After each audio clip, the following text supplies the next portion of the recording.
Hello, welcome back to the channel. And, well, I only have to have a guest on the show 1 minute, and he's now on national television on GB News. William Keyte has returned, having been in conversation with Neil Oliver. Fantastic.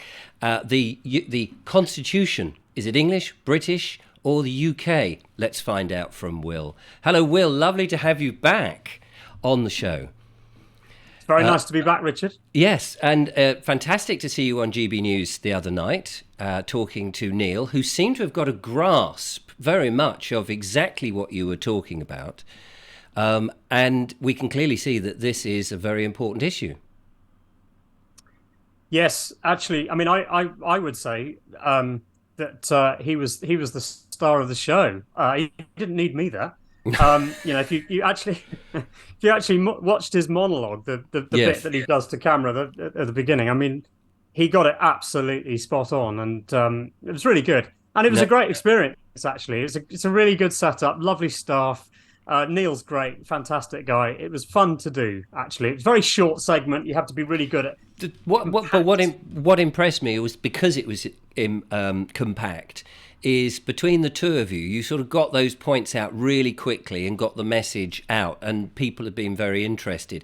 And since we last spoke last week, it's, I called it was big as a title for the video, and people have really engaged. I've had so much feedback myself, which has been brilliant. That, of course, the comments went ballistic, emails to me. One of the things that people kept asking, though, is, it's UK Constitution, hang on, the Magna Carta was signed in the times when it was just England, King John was English, there's the confusion of British English and UK. And I thought, actually, that was remiss of me to sort of think of that at the time when we last spoke. So I don't know if you can address that, because I think that would be something just to help clear the air a bit. Yeah, I mean, I my feeling is that It is the English constitutional ancestry, right? And the other countries of the Union have essentially adopted the English, at least in the governance. This is my understanding, and if people want to debate me on this and correct me if I'm wrong, and that's why we call it the British Constitution, is because, so let's take Scotland through the unification of Scotland. In that process, what's happened is that the governing administration in London, at least, is still binding by the English Constitution. Yeah. Right. So it's Magna Carta that is binding the London governing system and the head of state. Right. Okay. So that makes, So it's it is an English constitution, but we call it the British Constitution because the nations. Now, I suppose it's a bit more complicated than that, because at least in the court system of Scotland, the court system really should be. This is if it's working as it should, because obviously, let's create a distinction there. If it's working as it should, the court system itself is meant to be independent of the people. And if that's the case, it would be functioning under Scottish common law, the court system. Right. But the governing administration has been delegated to London, and London and the sovereign is acting under English common law. Now, the other thing that's being said here is, don't forget, is that the Scottish common law and the English common law are compatible anyway. Right. Okay, so they both primarily have, trial by jury, all of the common law aspects that you would expect. So it's an interesting point. I know I saw that was raised, actually. And I don't think it's a massive issue personally. But it's the again, right. Yeah. I mean, it's ultimately the principle that what we're saying, or what you're saying, is that there is a constitution. There may be some variance in it, but ultimately the people are the ones that should be where the power resides with ultimately. Yes. And that we're not under any tyranny or dictatorship, even though it very often feels that way. Well, we are in reality, Yeah. de facto, because they're acting outside the law. Yes. So yes, we are right now. But actually, if they're functioning correctly inside the constitution, then none of this would be going on. And I don't think that English Scottish common law thing is an issue if we're wanting to be unified. Yes. Now, I mean, if I don't, you see, I don't see this as a massive issue because that end of the governing system, of the technicalities of how it's set up, that's not my primary concern. My primary concern is justice, Yeah. is how at the grassroots level, and mainly the fact that trial by jury has not been exposed. That's my key concern. The technicalities of whether this is an English thread constitution or a British. Well, I think it's just simply called British because we have multiple nations effectively falling under that constitutional arrangement. But under the governing system, it's the English constitutional law that essentially is what is binding London and the sovereign. Yes. Yes. So, and we could, it's so easy to get bogged down on these technicalities when I think for my audience particularly, the feedback more than anything is this is great news, but what can we do? And of course, we did allude to the memes that you have. And part of what people can do is, it's like with all things that seem too simple seem as if they have no power. But actually, the fact that if people are posting left, right, and centre and talking about the Constitution, as indeed they have been, and you've been on GB News, etc., and even UK Column mentioned our conversation, which was rather nice. It starts to grow a national conversation about legitimacy of things and who's got power and where it resides. And that's the practical thing. Now, I had a conversation with a chap called Paul Gillard, who got in touch with me and said, Richard, I put out a tweet. I watched your show.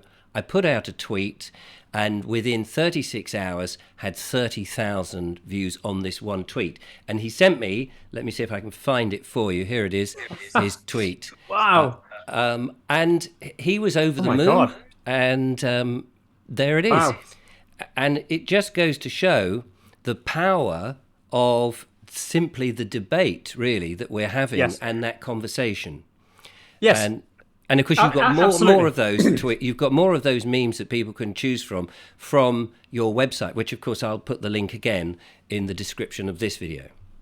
Fantastic. No, absolutely. Yeah, I mean, this is what I've been saying for a while, actually, now, that what we're really trying to do is to, in a sense, expose the misunderstanding, expose the sort of the lies that we've all been telling ourselves, the lies that at a society level that we've been telling ourselves, and to sort of crack that calcified worldview that is held on the other side, that actually there are some discrepancies here, there are some contradictions here.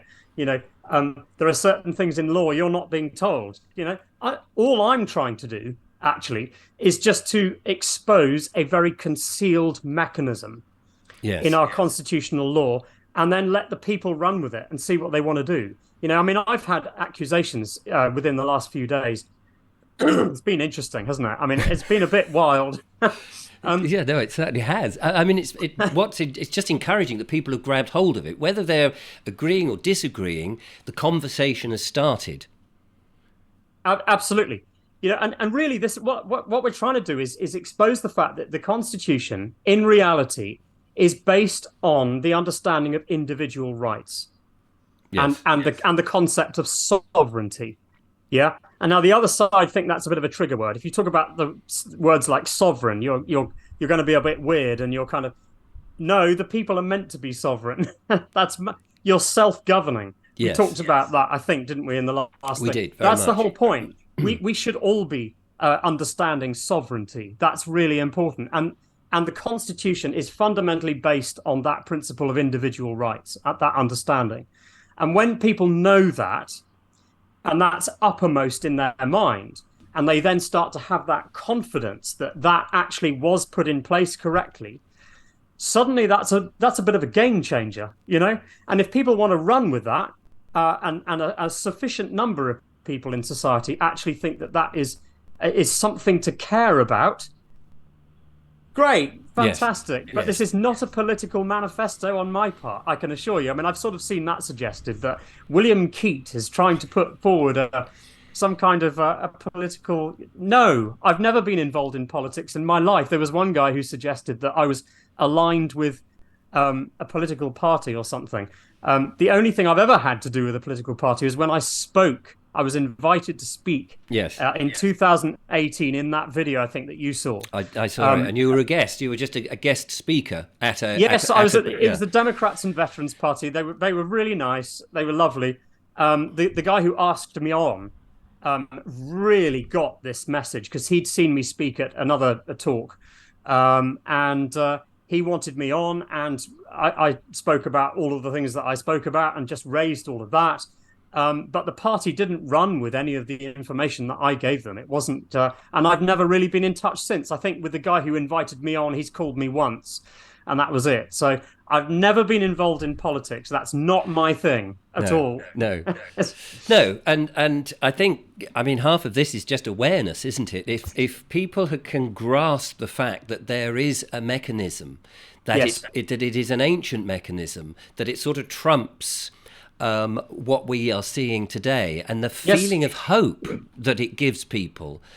And of course, the other thing is, if you're retweeting the memes or putting them on social media or just talking about it to lots and lots of people, so there is this consciousness that actually there is a constitution, actually we do have rights. The other Correct. side, the people who are trying to implement things like these 15-minute cities and central bank digital currency and net zero and these things, which perhaps the people, they may agree with it or they may disagree with it. And it's up to the people.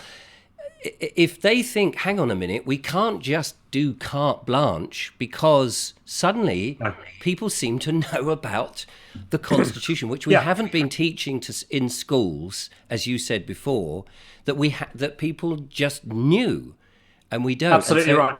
So it's not like we're trying to invent something new. If I've got one that of right. One of the things that I didn't do actually in the last show. I mean, we'll address lots and lots more things, in this show, and that's great, But one of the things that I didn't address was the sort of the character of the way things were in society at the time of 1215 Magna Carta and afterwards, and before, prior to that, in the sort of late Saxon period, which was a bit of a golden time, actually, for this this kind of thing that we're talking about now.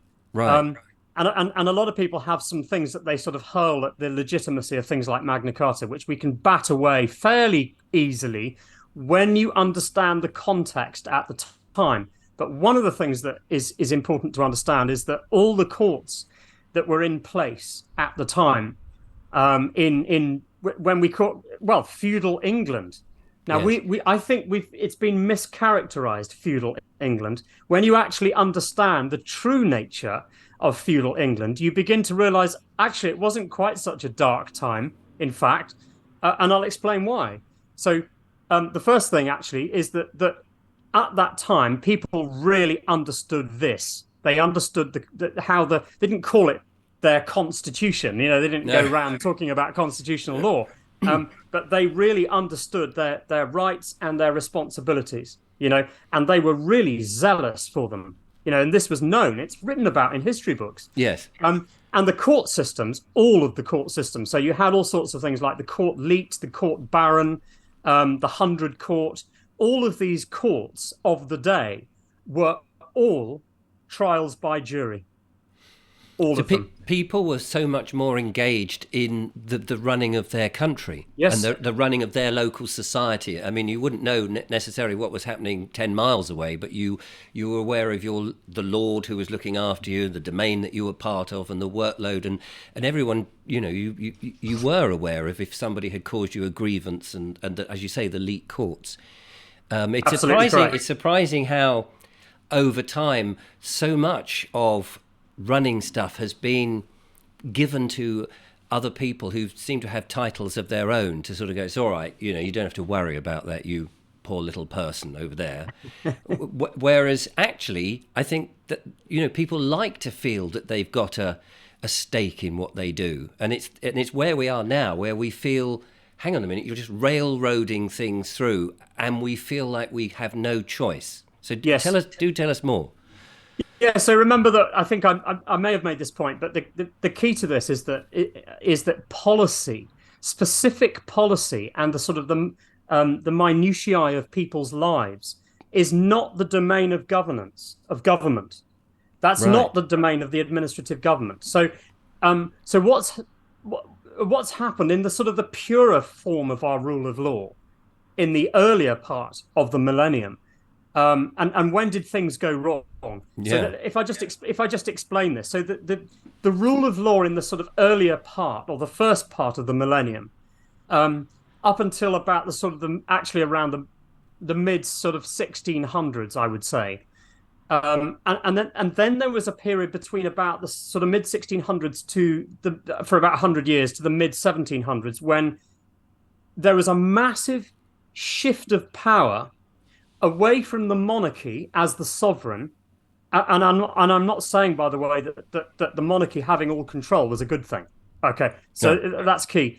But the shift to the power of Parliament actually ended up being a massive problem because what they actually did in the second half of the millennium, I'm simplifying things a bit here, but basically what they did is they replaced the earlier purer rule of law, which was basically that direct control over the legislation of our country through the jury.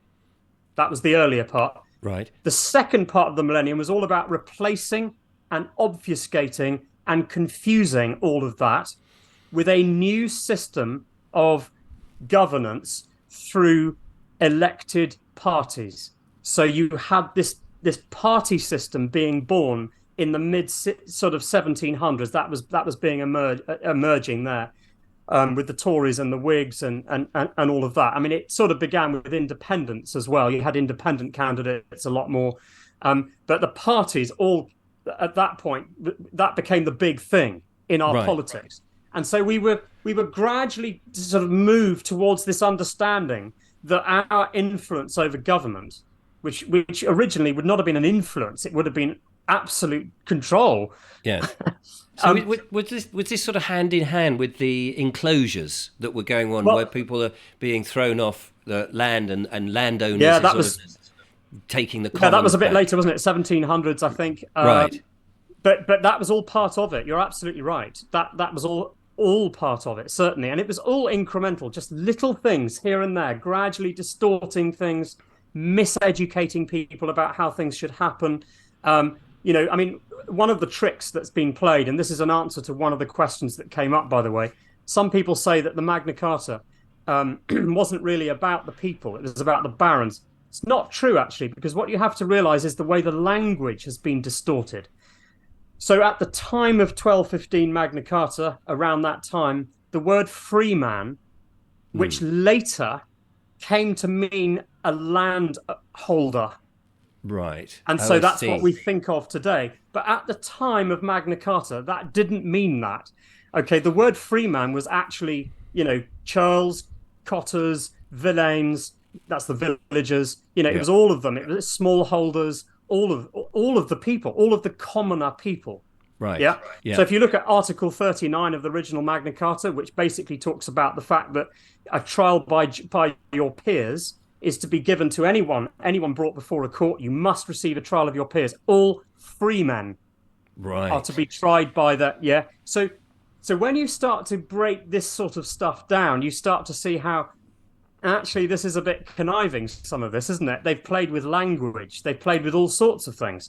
So the barons, and by the way, the barons were vassals of the king. So they held lands, For the king. but they did so in return for their service, for their leadership, for it wasn't quite how it's been characterized. And then the lands that they were holding, which were crown lands, were allowed to be rented by common people, any common people. So and the barons themselves needed that. That was an interrelation that was actually quite important. They couldn't run the estates. They couldn't, without Yes, exactly. this relationship with the common people. So there's a lot of mischaracterization of medieval England that's been going on here. So Magna Carta was not that. I mean, one or two other things very quickly to address there. Mm. People say, for example, that Magna Carta was King John was under duress when he was forced to sign it. Yes, he was, quite rightly so. And the reason for that is because he'd already taken a coronation oath prior to that. He was already bound by law, and he'd broken the law, Right. and actually viciously and dangerously. He was violent as well. Right. So the act of the barons bringing him to heel effectively was convening a common law court as his peers. That's the whole point of what happened in 1215. They were bringing him to heel because he had basically broken the law. And people are missing this. They're not understanding that we were living under a limited monarchy where the king is limited in their powers. Fundamentally, they are a head of state. They are the most senior public servant. Right. And that's still the case today. Well, who knows? It should be the case, yes, because they were bound in perpetuity. So, right. So when you say that tweet has gone viral, I mean, you know, I have met one or two royals actually, and they're lovely. They're great people actually. I won't say who they were, but actually, you know, there's nothing at a personal level here. My feeling, quite frankly, is that I am supportive of the position of the monarchy under constitutional law. Okay. Yes. Because of their roles. Because of their role. But they need to be understanding their constitutional role and fulfilling that. That's all we're saying. Absolutely. Yeah? I'm not a Republican, by the way, on this situation. Just get rid of the royal family and get rid of... Look, I'm not making a judgment on the royal family themselves.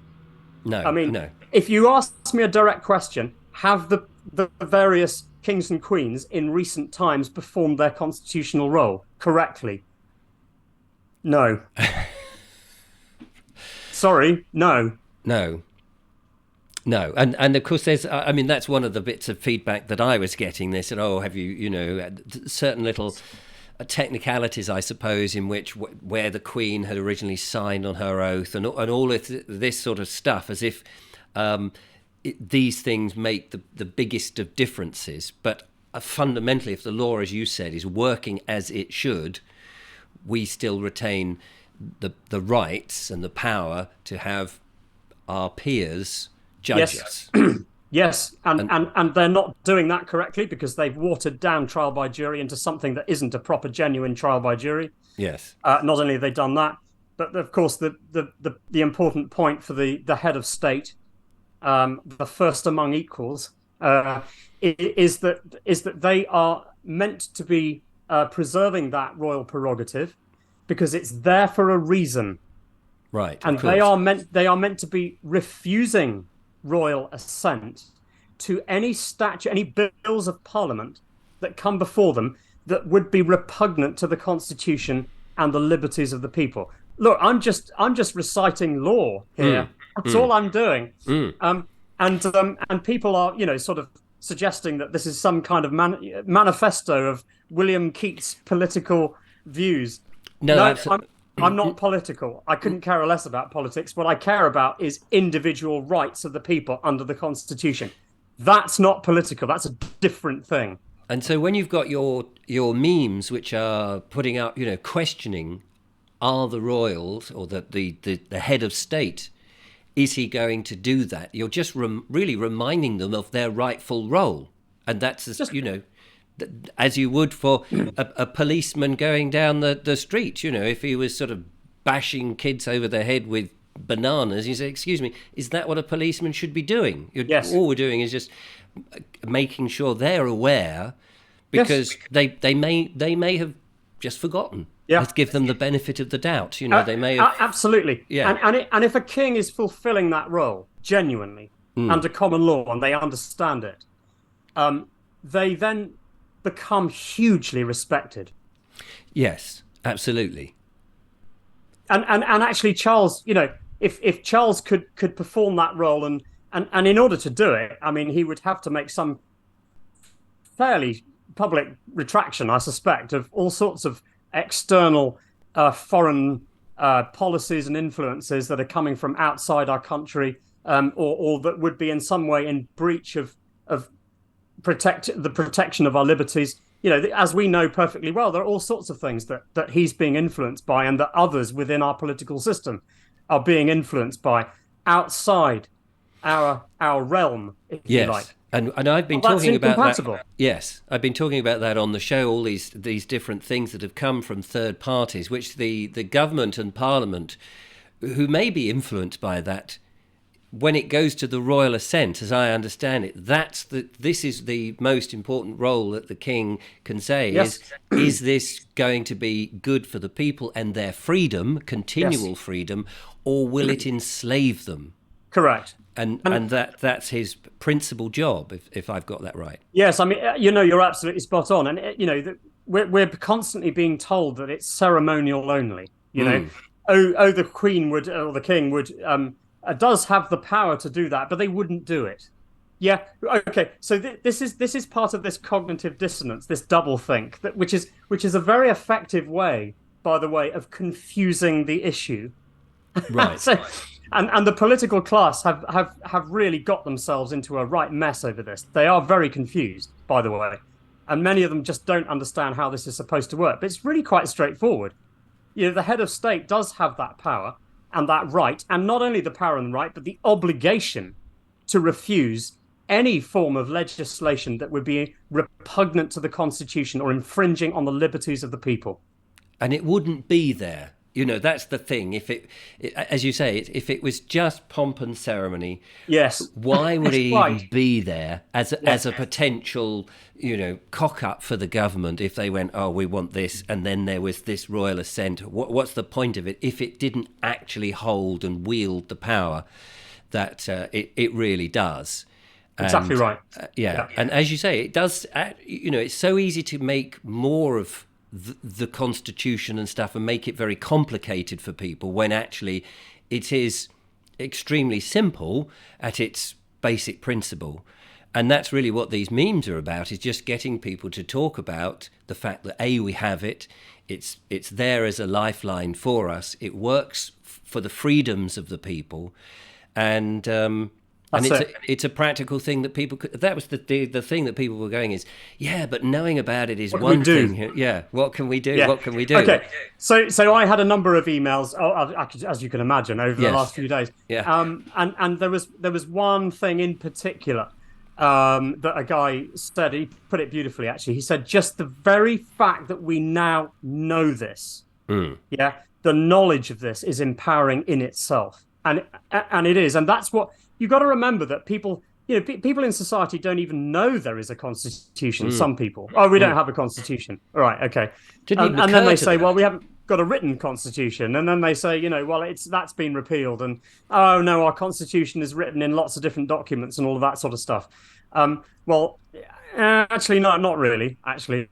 So, I mean, we can get onto that. But it's the muddle that's been created. It's the lack of simplicity and clarity here that is a problem. And so all I'm trying to do is to create that clarity, having read into it in a significant level of detail, by the way. And I would say, by the way, I don't like calling myself an expert. It was actually Neil that called me an expert. I said to GB News, maybe you better call me a constitutional law researcher or something like that. When I introduced you on the show, I said you had been steeped in, because I wrote it down because I know we'd had that same conversation, and I said, well, one wants to show that you know what you're talking about, but not because expert is such a horrible word. It sort of defines you in a way that that might not necerily be true, because everybody has. It's such a subjective term, isn't it? An expert. Yes, I mean, just to clarify that, look, I'm. There is no real qualification, by the way, for being an expert in constitutional law,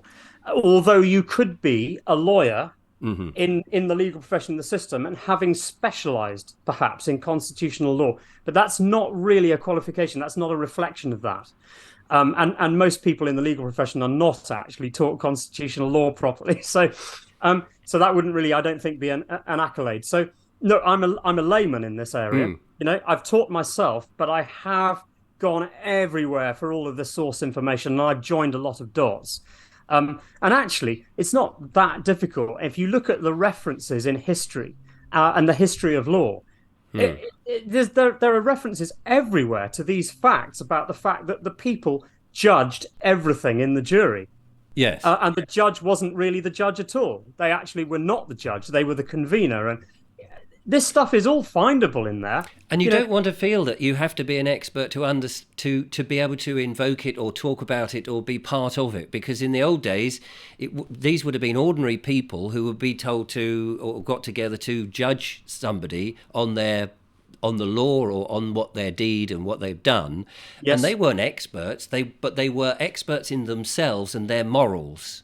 Correct. And the morals of society. Yes. Yes, an ordinary man, and none of us are ordinary, but an ordinary man is an expert with their conscience because they have that ability to tap into natural law.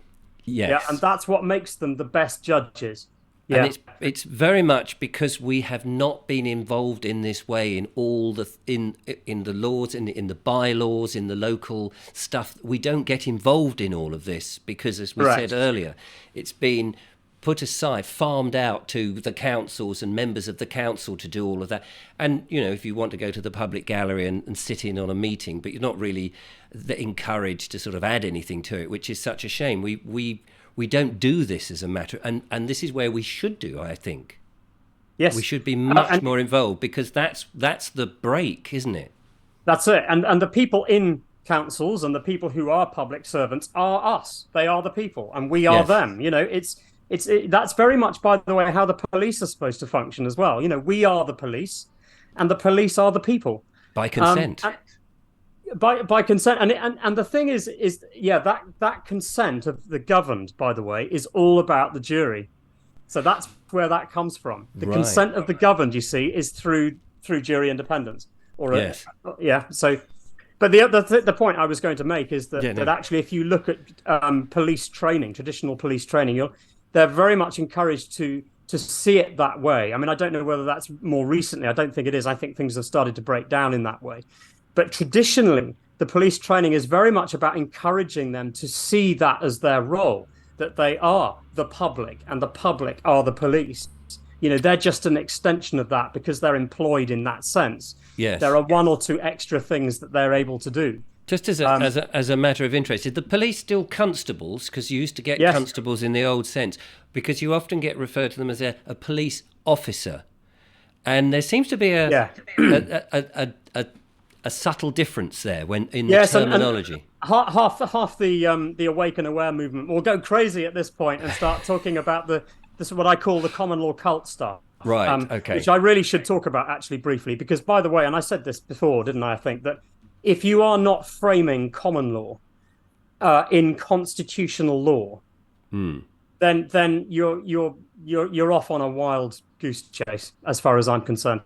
Okay, and I'm going to make this clear that any of this stuff that's to do with Admiralty, Uniform Commercial Code, public and private trusts, things like the birth certificate fraud, all of that sort of stuff. I'm not saying that there isn't something in there, that there's something going on with that. I've been down into all of those subjects, by the way, and I keep getting messages and emails saying, oh, Will, you don't know about the secret language and all of this kind of stuff. Right. Look, I've been into all of that stuff. I follow people like Dean Clifford in Canada, Robert Menard, all of that sort of stuff. And then the early movement, people like, John Harris and others. But I'm afraid, actually, that if you're arguing this stuff from that foundation, you're in a sense going to make yourself look a bit loony, I think, to the people that matter. And also you're being a bit dishonest, actually, in a sense, because what you're doing is you're leaving the lawful system and then traveling with the people that you want to deal with into their illegitimate system, rather than holding their feet to the fire in the lawful system.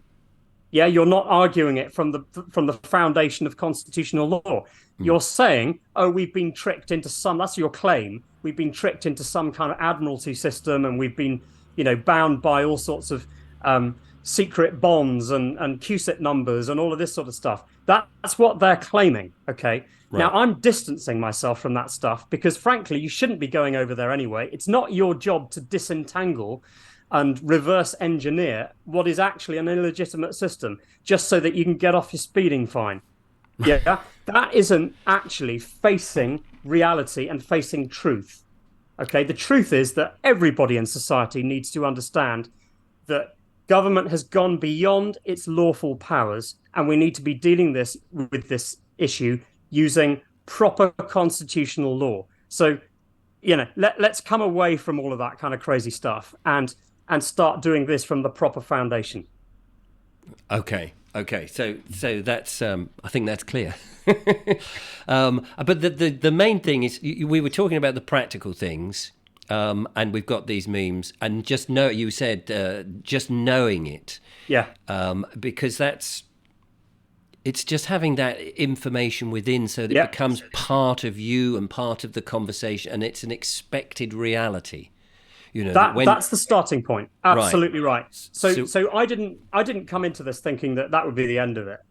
Right. Okay. But I did come into it knowing, and I've always said to the people around me, that nothing practical can be done on the level that people want at this stage. Yes, because people are clamouring. They're clamouring to do something, wave a flag, go on a march, protest, but see something, that it's almost like they put their trump card down and the government goes, yeah, it's not going to happen. right, okay. And the reason why it's not going to happen is because they are safe in numbers on their side. There are still too many people in society around you who believe, and I keep saying this, they believe sincerely in the legitimacy of the current distorted system, the way that they've taken it. Yes. And whilst you have vast numbers of people around you actually supporting their concepts, unlawful, where the places where they've gone unlawfully because they don't understand it, then anything that you do that you think is lawful or absolutely correct, it's not going to make a jot of difference, because it's simply about consensus. Yes. We live in a consensus reality here. That's the problem. That's not truth. Consensus isn't the same thing as truth. No, absolutely. But the people around you hold that consensus. That's the problem. So we have to make a difference, and we need a tipping point. We need an army first of people who simply stand their ground and understand their individual rights, but they do it specifically through the constitutional law that was set up for them, for this purpose. Right. Okay. So it's about it is definitely about educating people, getting people to talk about it. Yes. At the moment. So yes. I think there are things that we can do. I think the next phase will be something along the lines of having interesting discussions about, are you a public servant, and what are your powers in that public service that you are engaged in. And I think there's a whole dialogue of things that we can do in communicating with governance and the council and so on in that respect. Maybe 3 weeks, 4 weeks time. Let's get some more education going first. Let's get some real serious numbers up, and then we'll get on to some more practical things. But no, the people need to be patient, and they need to educate themselves first in understanding deeply about what it is to understand your constitutional rights and your responsibilities as well. So as you said, just to recap then, this is something that is part of society, or should have been part of society, used to be taught to society, so we would have known this, and our ancestors did know this, and it was part of their everyday world. The trial by their peers, and the laws being coming in or revoked, whether they were technically innocent or not of a deed, it was whether it worked for the system or for their lives. Yeah. Over time, that knowledge has slowly come away, so that we feel that we're actually only under this one almost dictatorial law. Yet now we must re-educate ourselves, express that we know, retweet the memes and things, but talk about it to our neighbours and say, have you heard about this? Let's read about it.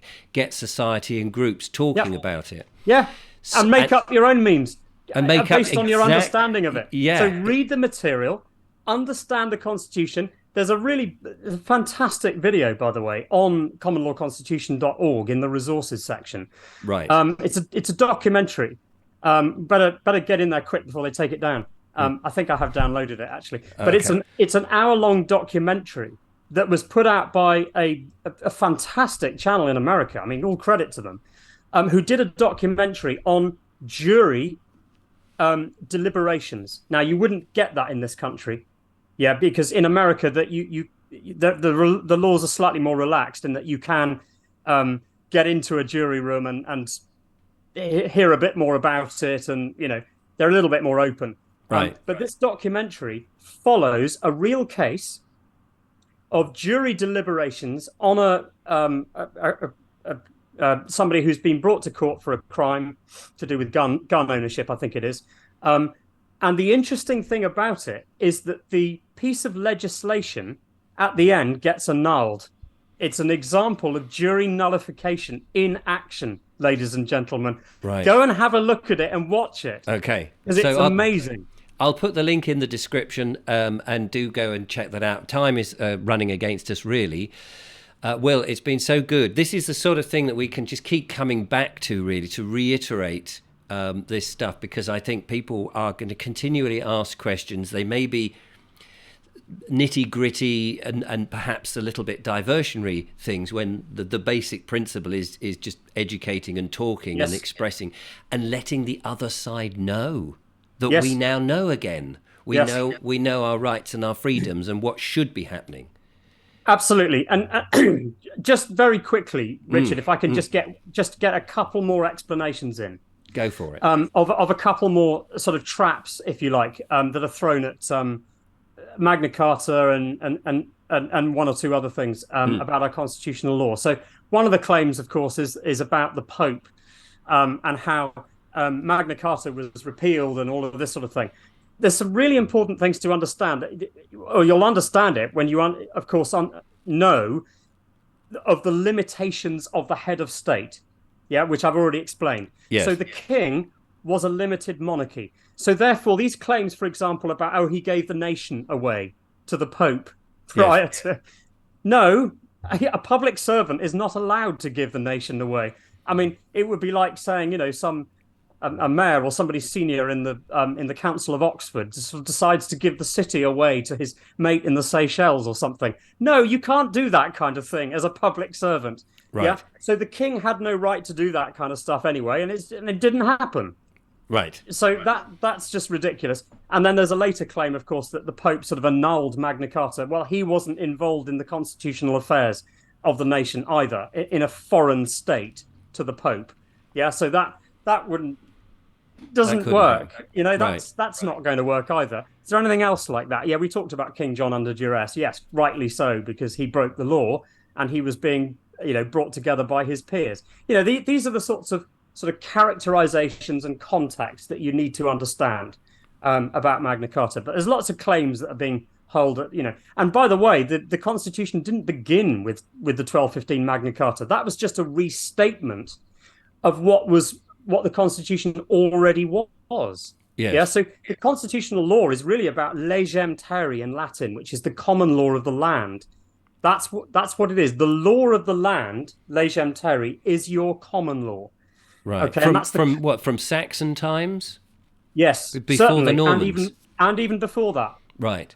Yeah. Absolutely. And so and common law was all over Europe as well at the time. It was everywhere. Everybody knew how it worked. So yeah, there's a little bit of airbrushing going on in history, a little bit of fiddling around with stuff, and we know how that works. So yeah, well, we have mainstream media to confuse us all, but we have YouTube and channels like this and others, and where we can express, hopefully, what is true, and people can go and check it for themselves. That's the thing, and gain confidence. Yes, absolutely. And by the way, another great source for this information, yes, commonlawconstitution.org. Another really important source for this is an organization called democracydefined.org. There's a gentleman who runs that organization called Ken Dewdney, who wrote an important book called Democracy Defined, the Manifesto. And in fact, here it is. There is a copy of it. And I would utterly recommend you get a copy of that and read it. That's been the main source. Ken's source of understanding is a whole range. Right. You're looking at people like Lysander Spooner, the American lawyer. You're looking at Hallam, You're looking at Gilbert, all the great historians of England. All of this is some great sources. Blackstone, Churchill, even. It's all in there. So just get a copy and just read it. Simple. There you go. Simple, brilliant. I'll put that link. I've just written that down, so I'll put that link in the description as well. William, brilliant to have you on the show. Fantastic. It's great to have so much feedback. I was so thrilled that the last interview that we did went so well, and then of course you were picked up by GB News and Neil Oliver got hold of that. It really given it some sort of momentum. And yes. And hopefully people will engage more with it, because it's a very vital thing for our future freedoms. But and massively grateful to you, Richard, as well. So I think back, and when I watched the first few videos on your channel, it was generally about walks and vans. Going out in the van and having a cup of tea. I know that was the thing, and here am I. And that's what we should all be doing. Just enjoying life. Once we've got our constitution sorted, maybe we should get back into kind of just living our lives as we want to. Absolutely, and without the fright and the railroading and the bulldozing of things we don't actually want. Absolutely right. It's a joy, Will. Thank you so much. Do check out the websites and all that. Do tweet out and put on social media the memes. Make your own, absolutely, and engage with the website as much as you can. And we'll get you back, Will, and we'll talk more. But there we are. That's it. Thank you so much. That's it for this episode. Until the next one. Bye-bye.